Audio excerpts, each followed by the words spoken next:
राम राम प्यारे साथियों व प्यारे बच्चों। प्रश्न नंबर 2 कक्षा 10 के लिए लेकर आया हूं, जो कि 4 बार पूछा जा चुका है हरियाणा बोर्ड की परीक्षा में। 2018 में, 2019, 2020 और 2024 में पूछा गया था ये प्रश्न। ठीक है, इस प्रश्न को करेंगे। फ्री ऑफ कॉस्ट क्लासेस चल रही हैं आपकी। ठीक है, तो अब इस सवाल में पहले सवाल की तरह हम क्या मानेंगे, माना वर्गमूल 5 √5 एक परिमेय संख्या है। परिमेय संख्या है। ठीक है भाई, अगर ये परिमेय संख्या है तो इसकी शकल p अपॉन क्यू से मिलती जुलती होगी। √5 क्या होगा, p अपॉन क्यू फॉर्म का होगा। कैसा होगा, p अपॉन क्यू। ठीक है, सेमीकोलन करके यहां पर क्या है, क्यू आपका नॉन जीरो है, p कोमा क्यू पूर्णांक है। क्या है, पूर्णांक है। ठीक है, p कोमा क्यू का HCF या हाईएस्ट कॉमन फैक्टर या उपनिष्ठ गुणनखंड या फिर महत्तम समापवर्तक को क्या मिलेगा, 1। हम महत्तम समापवर्तक को इस ब्रैकेट से दर्शाते हैं। ठीक है भाई, क्लियर। ये डेफिनेशन है किसकी, परिमेय संख्या की। क्लियर। अब यहां से आप देखिए कि भाई √5 को मैं ऐसा लिख सकता हूं, √5/1 है ना। तो हम लिख सकते हैं इसको, क्या लिख देंगे, √5/1 p/q। ठीक है भाई, आर पार गुणा करने पर, क्या करने पर, आर पार गुणा करने पर। जैसे ना ये अपन करते थे छोटी क्लास में, √5/1 p/q है ना। इसकी इससे गुणा, इसकी इससे गुणा, है ना। वही फंडा करेंगे। क्या लिखेंगे, आर पार गुणा करने पर देखिए क्या प्राप्त होगा, 1 गुणा p बराबर √5 गुणा क्यू। तो क्या मिला भाई, p बराबर √5 क्यू। ठीक है, अब क्या करेंगे, दोनों तरफ वर्ग करने पर, दोनों तरफ वर्ग करने पर, वर्ग करने पर, वर्ग करने पर क्या प्राप्त होगा, यहां p का वर्ग आ गया, √5 मतलब वर्गमूल 5 क्यू, इसका भी वर्ग आ गया। तो यहां से आपको क्या मिलेगा, p का वर्ग इक्वल टू 5 क्यू का वर्ग। अब बच्चों यहां से अपनी एक जो डेफिनेशन है, ठीक है, विभाजिता b बराबर AC वाली। ठीक है, तो इससे क्या मिलता था, ये जो a भी b को विभाजित करता है, c भी b को विभाजित करता है। तो यहां से क्या है, a b को विभाजित करता है, b को विभाजित करता है। ठीक है भाई, क्लियर। अच्छा, b a को विभाजित करता है तो c भी एक, ठीक है भाई, यहां से देखो a b को विभाजित करता है, c भी b को विभाजित करता है। तो यहां देखो कि p² जो है ना, इसको p² बराबर क्या लिख देंगे, 5q², 5q²। तो यहां से देखो आपका ये 5 भी p² को विभाजित करेगा, है ना। 5 p² को विभाजित करता है, विभाजित करता है। तो मुझे यहां से ये बात मिलेगी। तो मैं लिख सकता हूं इस रिजल्ट की वजह से, सिर्फ इस रिजल्ट की वजह से मैं लिख पा रहा हूं ऐसा, है ना। विभाजित का नियम है। तो क्या क्या लिख देंगे, 5 p² को विभाजित करता है। ठीक है, अब यहां पर 5 क्या है, 5 एक अभाज्य संख्या है। 5 क्या है, अभाज्य संख्या। ठीक है, और मैंने बताया था कोई अभाज्य संख्या किसी संख्या के वर्ग को विभाजित करती है तो वह उस संख्या को भी विभाजित करती है। देखो ये बता रखा।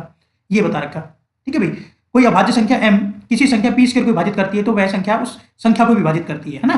तो m p को विभाजित करता है। ठीक है भाई, तो देखिए हम अपने सवाल पर चलते हैं। तो यहां से ये जो अभाज्य संख्या 5 है, अभाज्य संख्या 5 है, ये p को विभाजित करेगा, 5 p को भी विभाजित करता है। ठीक है भाई, अब देखो यहां हमने जो किया था, इधर है ना, इधर इसको एक समीकरण 1 ले लेते हैं, इसका इस्तेमाल करेंगे हम इसके अंदर ना। ठीक है भाई, देखिए अब 5 अगर p को विभाजित करता है तो 5 के पहाड़े में p आता होगा, है ना। 5 के पहाड़े में p आता होगा तो p की शकल जो है 5m से मिलती होगी पक्का। जैसे ना, अब देखो एग्जाम्पल के तौर, उदाहरण के तौर पर ये p मान लीजिए आपका क्या हो, आपका हो 40 हो, मान ली क्या है 40 है। तो मैं इसको 5 गुणा 8 कर सकता हूं। तो यहां से ये 5 हो जाएगा, ये किसका काम करेगा, m का। तो बन गया ना p 5m टाइप का। यहां से m क्या हो गया, 8, है ना। m कोई भी पूर्णांक रहेगा, यहां पर m क्या है, कोई भी पूर्णांक है। क्या है, पूर्णांक है, समझ गए। जैसे p की वैल्यू आप 20 भी कर सकते हैं, ये 5 गुणा 4। ठीक है, तो यहां 4m का काम करेगा। क्लियर। तो यहां से हम कह सकते हैं इस P की शक्ल ना 5m जैसी होगी, जहां m एक पूर्णांक है, पूर्णांक है। क्लियर। ये समीकरण 1 हो गया और यहाँ 5p को विभाजित कर रहा था, इसको मैं नंबर 2 से इंडिकेट कर देता हूँ। ठीक है भाई, क्लियर। इस्तेमाल कर लेंगे इसको, ये ऑब्जर्व करने में काम आएगा। अब मैं क्या इसको दे रहा हूँ, समीकरण 3, समीकरण 3 को समीकरण 1 में इस्तेमाल करने पर। ठीक है भाई, थोड़ा कलर चेंज कर लेते हैं। हाँ, समीकरण 3 को समीकरण 1 में इस्तेमाल करने पर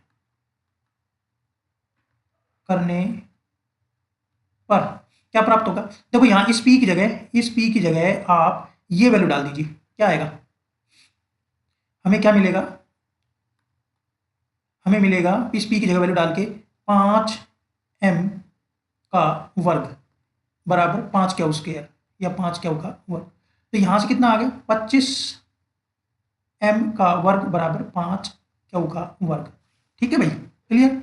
अब आगे चलते हैं, यहां से कितना आ गया, 25m का वर्ग, ये 5 इसके भाग में आ जाएगा और यह मिलेगा क्यू का वर्ग। ठीक है भाई, और यहां से मैं जैसे कट करूंगा 5 पंजे 25, तो यहां से मुझे मिला 5m का वर्ग इक्वल टू क्यू का वर्ग। तो मैं इसको ऐसे लिख सकता हूं, क्यू का वर्ग बराबर 5m का वर्ग। ठीक है भाई, क्लियर। अब यहां पर वही रिजल्ट बच्चों, कौन सा, P इक्वल टू AC, यहां से A B को विभाजित करता है, B को विभाजित करता है, तो बी ए को विभाजित करता है, तो इसमें इसको इस्तेमाल करके Q square equal to 5m square, ये 5 क्यू स्क्वायर को विभाजित करेगा इसी रिजल्ट से, है ना, 5 क्यू स्क्वायर को विभाजित करता है। ठीक है भाई, तो लिख देंगे यहाँ पर, इससे यही प्राप्त होगा, 5 क्यू स्क्वायर को विभाजित करता है। भाई विभाजित करता है तो वो रिजल्ट से 5 अभाज्य संख्या है, किसी संख्या के वर्ग को विभाजित करती है तो उस संख्या को भी विभाजित करेगी। ठीक है भाई, उस संख्या को विभाजित करेगी, 5 क्यू को भी विभाजित करता है। ठीक है भाई, इसको डाल देंगे हम नंबर 4, इसका इस्तेमाल करेंगे, है ना। अब देखो 5 क्यू को विभाजित करता है, ठीक है भाई, क्लियर। और ऊपर से देखो 5 पी को विभाजित करता है, क्लियर। अब आप समीकरण 2 और समीकरण 4 से आप क्या अंदाजा लगाएंगे, देखो ये रहा, 5 पी को विभाजित करता है, 5 क्यू को विभाजित करता है, तो इनका उभयनिष्ठ गुणनखंड। ठीक है, समीकरण 2 व समीकरण 4 क्या दर्शाती है, समीकरण 2, ठीक है भाई, थोड़ा कलर चेंज कर लेता हूं यहां पर, समीकरण 2 व समीकरण 4 दर्शाती है कि P तथा Q का सबसे बड़ा उभयनिष्ठ गुणनखंड, उभयनिष्ठ गुणनखंड कितना है, 5 है।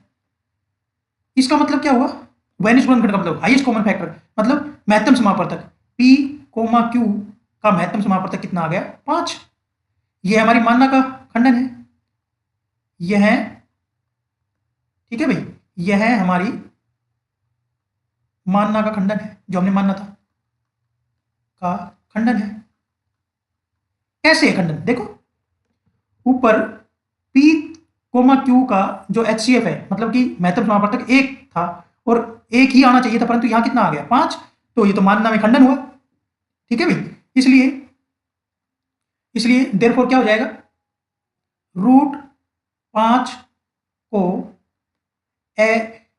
को परिमेय संख्या मानना गलत है,